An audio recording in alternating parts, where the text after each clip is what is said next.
बैसाख के महीने में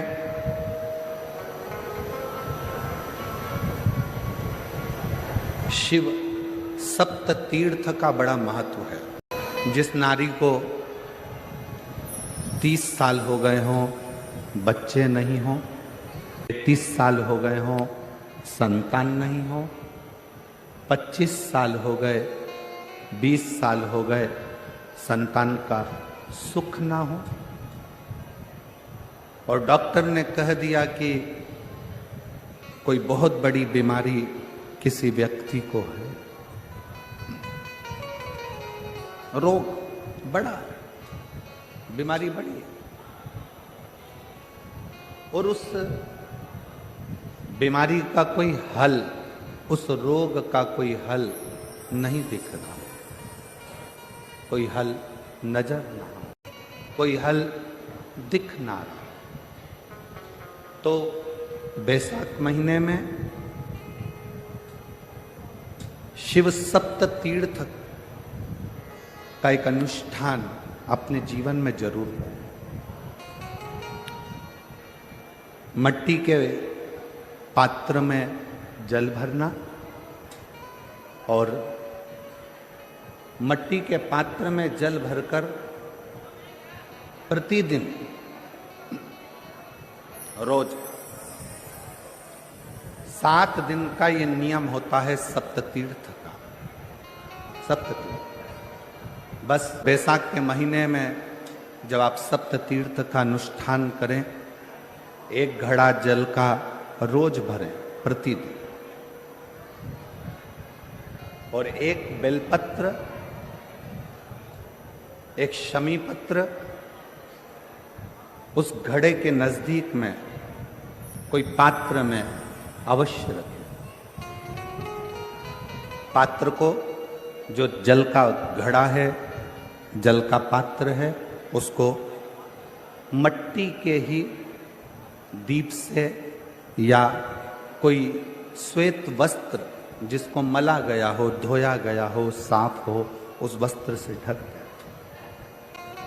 एक दिन एक शिवालय में जाएं, शमी पत्र अशोक सुंदरी वाली जगह पर समर्पित करें। अशोक सुंदरी की जगह जानते हो ना आप लोग? अशोक सुंदरी की जगह पर शमी पत्र समर्पित करें। बेलपत्र जहां आप खड़े हैं उधर से डंडी का भाग आपकी ओर हो, और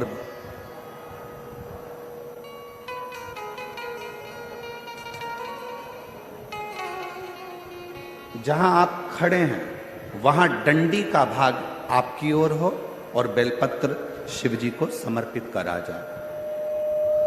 फिर जो मट्टी के पात्र में जल है वो भगवान शंकर को अपनी कामना कर कर शिव जी को समर्पित करो। संतान के लिए कर रहे हो तो वहीं से जल को एक कटोरी में, एक पात्र में झेल लीजिए। उस जल का आधा भाग नंदी के पास बैठकर आप ग्रहण कर लो, आधा भाग अपने पति को देना प्रारंभ कर दो। कोई रोग के लिए कर रहे हो, किसी बीमारी के लिए कर रहे हो, तो वो जल आप अपने घर की देहली में प्रवेश करने के पहले अपने मुख में उसको ग्रहण कर लो। एक दिन में एक शिवालय, दूसरे दिन दूसरा शिवालय, तीसरे दिन तीसरा शिवालय। अगर अपने नगर में, अपने गांव में, अपने क्षेत्र में 7 शंकर के मंदिर नहीं हो, यदि अपने गांव में, अपने नगर में, अपने क्षेत्र में 7 शंकर के शिवालय नहीं हो, तो मिट्टी का शिवलिंग बनाकर उस पे चढ़ा, पर रोज एक शिवालय अलग होना चाहिए। प्रतिदिन प्रदोष के दिन जब आप इस सप्त तीर्थ का विराम करेंगे, उस समय पर जल, जब प्रदोष काल आए, प्रदोष काल का जब समय हो जल चढ़ाओ सुबेरे, पर प्रदोष काल का जब समय हो उस जल का पान उस प्रदोष काल में कर ले। प्रदोष को, जो प्रदोष काल में उस जल को शंकर का पंचाक्षर मंत्र नमः शिवाय, षडाक्षर मंत्र ओम नमः शिवाय या श्री शिवाय नमस्तुभ्यम बोलकर प्रदोष काल में उस जल का पान करें। बाबा को प्रार्थना करें, शिव से विनय करें। ये नियम केवल बैसाख के महीने में होता है, इसको बाकी के महीने में नहीं किया जाता है। इसको बाकी के महीने में नहीं करते, केवल बैसाख। तो बैसाख महीने में शिव सप्त तीर्थ का एक अनुष्ठान अपने जीवन में जरूर करें। मट्टी के पात्र में जल भरना और मट्टी के पात्र में जल भरकर प्रतिदिन रोज 7 दिन का ये नियम होता है सप्ततीर्थ का। सप्ततीर्थ बस विराम जो है उसका प्रदोष के दिन होना चाहिए। और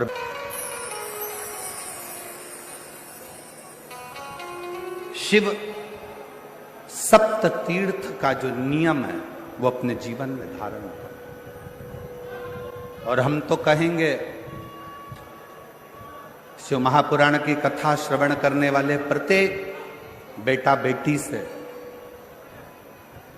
शिव महापुराण की कथा सुनने वाले प्रत्येक शिव भक्त से हम तो कहेंगे कि शरीर में कोई रोग नहीं भी है, संतान की प्राप्ति नहीं भी चाहिए, उच्च शिक्षा के लिए आप कर रहे हैं, अपने जीवन की खुशहाली के लिए कर रहे हैं, तो शिव का सप्त तीर्थ अनुष्ठान अवश्य करें, अवश्य करें और अपने जीवन को सार्थक करें।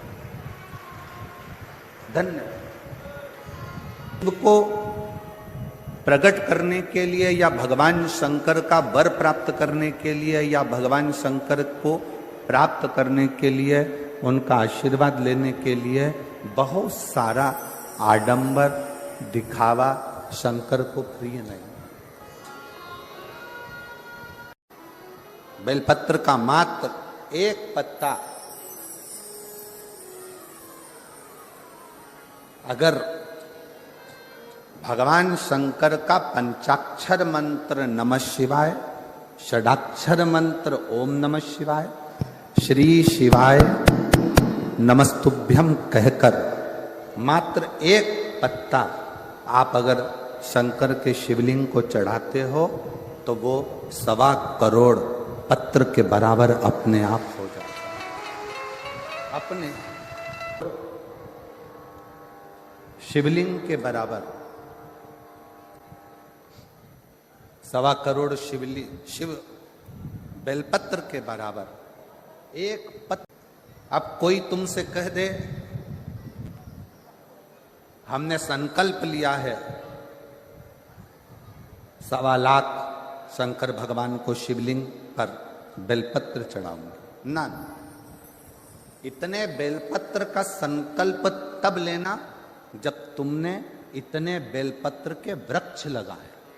बेलपत्र के पत्र के अंदर 33 कोटि देवताओं का वास होता है, 33 कोटि देवताओं।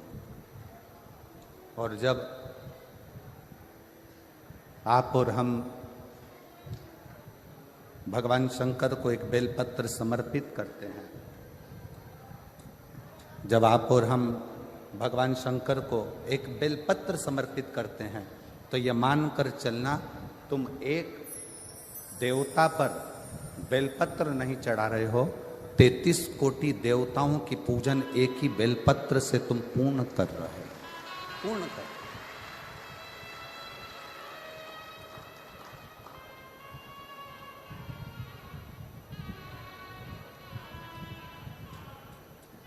सारे देवताओं की पूजन, सारे देवताओं की आराधना, सारे देवताओं की अर्चना तुम एक बेलपत्र से पूर्ण कर ले रहे हो, एक बेलपत्र। भगवान देवाधिदेव महादेव को जल चढ़ाते हैं, उसके 5 अलग अलग तरीके हैं। बहुत सावधानी से सुनना कथा, आपकी और हमारी जिंदगी की सार्थकता को सिद्ध करने वाली कथा। आज पंजाब की इस पवित्र भूमि पर अगर यह प्रसंग निकला है तो इसको आप अगर सुनेंगे तो आपका जीवन सार्थक होगा। शिव जी को 5 तरह से जल चढ़ाने का तरीका है। जैसे पंचामृत होता है, दूध, दही, शहद, घी, शक्कर, ये सब पंचामृत के अंतर्गत आते हैं, उसी तरह शंकर जी को 5 तरह से जल चढ़ाने का क्रम वर्णित किया गया। अब उसको समझेंगे, बहुत सावधानी से समझिएगा। पहला, जल लेकर आए, सीधे डायरेक्ट शंकर भगवान के शिवलिंग पर चढ़ा दिया। यह प्रथम जल का चढ़ाने का तरीका। दूसरा, जहां से पानी बहकर जाता है, जहां से जल बहकर जा रहा है, उसके ठीक विपरीत जल उत्तर में जा रहा है, आप दक्षिण में खड़े होंगे और दक्षिण में खड़े होकर उत्तर की ओर मुख करेंगे और शिव जी को जल समर्पित करेंगे। ये रोग मुक्ति करने वाला है और हमारे रोग पर हमें विजय प्रदान करने वाला है। ये जल चढ़ाने का तरीका। एक, सीधे मंदिर में गए, लोटा भरकर जल उठाया, शिव जी को चढ़ा दिया। दूसरा, जल जहां से पानी बहता है, शिव जी का चढ़ा हुआ जल जहां से बहकर जाता है, उसके ठीक विपरीत में शिव जी का जल इधर जा रहा है तो तुम यहां खड़े हो, तुम यहां बैठो, यहां मत बैठना, यहां मत बैठना, इधर बैठो। अगर रोग का निवारण है तो यहां बैठकर। तीसरा, अशोक सुंदरी से जल चढ़ाते चढ़ाते शिवलिंग तक लेकर जाना और शंकर भगवान के शिवलिंग पर पूर्ण जल समर्पित करना। यह तीसरा तरीका। यह कार्य की सिद्धता के लिए। हम जब किसी से आस ना लगाकर परमात्मा से विनती करते हैं तो वो विनती करने का तरीका। तीसरा। चौथा, शिव जी पे चढ़ा हुआ जल 5 जगह पर समर्पित करना। गणेश जी, कार्तिकेय, अशोक सुंदरी, शिवलिंग और जलाधारी। ये चौथा क्रम है। शिव तत्व एक जल चढ़ाने का तरीका। शिव जी को हम जो जल चढ़ाते हैं उसका एक तरीका भी हमारी जिंदगी में अगर हमने उसको स्मरण में रख लिया तो हमारी कार्य की सिद्धता को सिद्ध कर देता है, हमें सफलता की ओर लेकर चले जाता है। सीधे जल चढ़ाना, दक्षिण में बैठकर उत्तर की ओर मुख कर कर जल चढ़ाना, अशोक सुंदरी से लेकर शिवलिंग तक जल चढ़ाना, 5 स्थान पर गणेश, कार्तिकेय, अशोक सुंदरी, जलाधारी, शिवलिंग पर जल चढ़ाना 5 स्थान पर। ये चौथे नंबर का। और 5वां जल समर्पित करना। 5वां, शिव जी को 5म नंबर का जो जल आता है, जो जलाधारी है, ऊपर जिसमें पानी भरा रहता है और नीचे एक एक बूंद टपकता रहता, जलाधारी में जल समर्पित कर कर उसी जल को बचाकर अशोक सुंदरी वाली जगह पर थोड़ा सा चढ़ाकर उसी में से जल शिवलिंग पर जब हम समर्पित करते हैं तो हम जिस कार्य के लिए जा रहे हैं वो कार्य सफल हो। कि आप शंकर भगवान को जल चढ़ाएं, थोड़ा सा जल पात्र में रख लें, जहां पूजन कर रहे हैं, जब थाली से पूजन पहले, सबसे पहले तो जल ही चढ़ाओगे ना, जल चढ़ाने के बाद उस पात्र को रख लें, थोड़ा सा पानी उसमें बचा लें, 2-4 बूंद, 8 बूंद, 15 बूंद, 20 बूंद, 1 चुल्लू, थोड़ा सा। भगवान शिव की आराधना करी, आपने दिया बत्ती करा, पूजन करा, आराधना करी, मंत्र जाप करा, घंटी का नाद करा, और भी लोग आए उन्होंने भी भगवान का नाम लिया। जब घर की ओर प्रवेश करें, पूजन की थाली जब लेकर चलें, तो जो कलश में जल हो उसका आचमन कर लें या अपने ऊपर छीट लें, उससे सुख का अनुभव होता।